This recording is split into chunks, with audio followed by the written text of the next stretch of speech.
Ụfọdụ ndị Nimo na-eme ngagharị iwe wee na-emegide ndị ndu Nimo Town Development Union n'ihi ebubo a na-ebo ndị Nimo Town Development Union na ha na-erezi ala ha aghara. Ya bụ ana a na-akpọ Anọwa nwegasịrị ụfọdụ ebe n'ala ahụ a na-ekwu na-eregori na ọnụ ihe eregori erugori $900 nyerebe ya ọtụtụ ndị mmadụ na-abụrụ ndị obodo na-enwetaghị ntụziaka ma ọ bụrụzi uru nyerekwa ndị Nimo. Joseph Egbocha wetara anyị akụkọ a n'uju ya.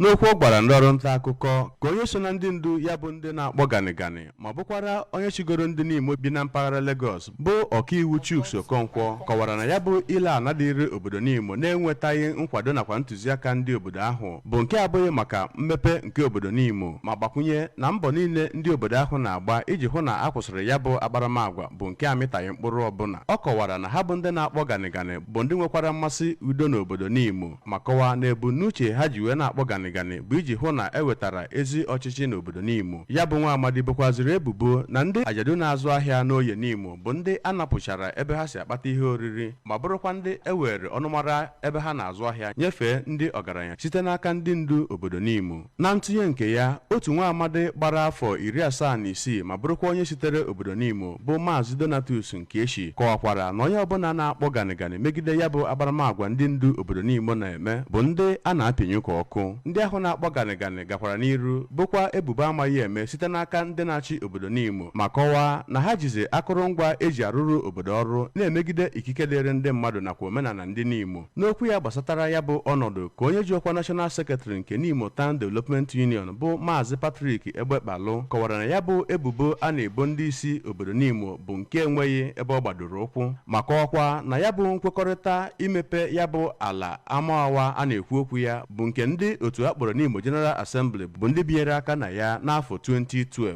O chetara ndị ahụ na-akpọ ganigani na-enwere ọwara nzikọrịta ozi mmadụ nwere ike iso nweta ụsịsa gbasatara ka ihe si aga n'obodo Nimo ma kọwaa na imejupụta ebumnuche nke otu Nimo General Assembly binyere aka bụ nke agaghị asị na ha mere n'ike aka ha. Na ntụnye nke ya ka onye eze ọdịnala obodo Nimo bụ Igwe Magzi Oliobi nọrọkwa kọwaa na ndị ahụ na-akpọ ganigani bụ ndị na-achọ iweta ọnọdụ ọgbaghara n'obodo Nimo ma kọwaa na ọchịchị ya bụ nke gagoro n'iru na-akwalite ọnọdụ udo na ya bụ obodo. Otu nwa agbọghọ sitere Nimo bụ Ugochukwu Onyeka boro ebubo na ndị ọrụ nchekwa ahụ ezitere na ya bụ Nimo iji kwụsị ya bụ ọnọdụ akpọ ganigani bụ ndị na-ara ya ekwentị ya dịka o ji ya na-echeta ihe na-eme n'oge ahụ ma bụrụkwa nke a kọwara na ọ kabeghị nweta ya bụ ekwentị ọbụnadị oge emesịrị ya bụ ọnọdụ akpọ ganigani ya na ka a na-ewepụta ozi anụnwa. Site n'Ọka, abụ Joseph Egbocha maka akụkọ ụwa ABS.